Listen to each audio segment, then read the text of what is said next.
You know, we know that to be true. It's a laws of logic. We have that common ground. We know it exists. We know that happens. You know, we have those preconditions. I don't even think this is an argument for the existence of anything. You're just saying we think and notice stuff.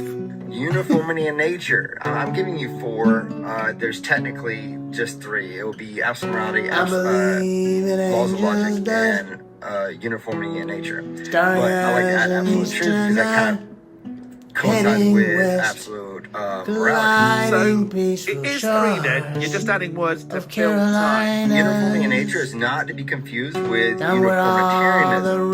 Uniformitarianism is rates and conditions have never changed in the whole world. You know, and we know you don't have to mention this stuff, but we know that is not true because of the global flood and things might have been different then. We have fossil records of huge cockroaches the size of surfboard. Making stuff up. I'll get you anyway. I don't know how big the surfboards are where you're from, but where I'm from, they're much bigger than 3.5 inches. You know, it's crazy. You know, we got some crazy stuff out there we found. All right, but either way, racing conditions have not been exactly the same. So we're not promoting uniformitarianism. We're promoting uniformity in nature. You go outside, you can trust tomorrow that the gravity is going to work in your favor and not send you off into space. You know, we have that control. We know that there's control and uniformity in nature. Do you think that there's a switch in the earth that controls gravity? If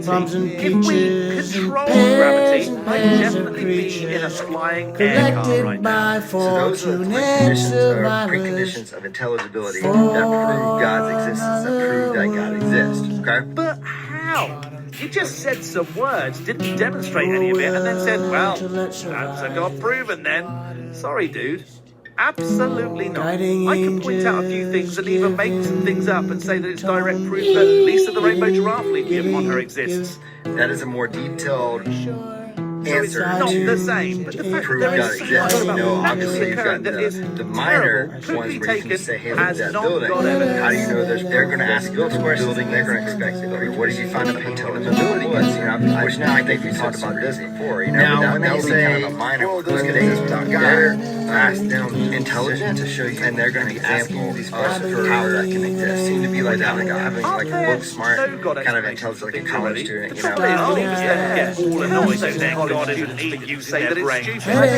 That's not how things should work. You know, especially Even if use with paintings or buildings. Okay, maybe we do. Perhaps the fact that this universe is one Earth doesn't behave like a watch painting or building. Life of babies, if the baby's parents annoy you. No? Well, the God of the Bible does that. Because how can you say, you justify, I know you know it's wrong, but how can you justify within your worldview, without God, that torturing your baby is completely wrong no matter what circumstance? If you think that baby death without believing in a God is okay, then I hope you never stop believing in a God, because that makes you a terrible person. If you need a God to tell you not to harm people, then you have some serious problems. And that was fairly quick and easy. So here's another fella that has great reasons to believe in a God.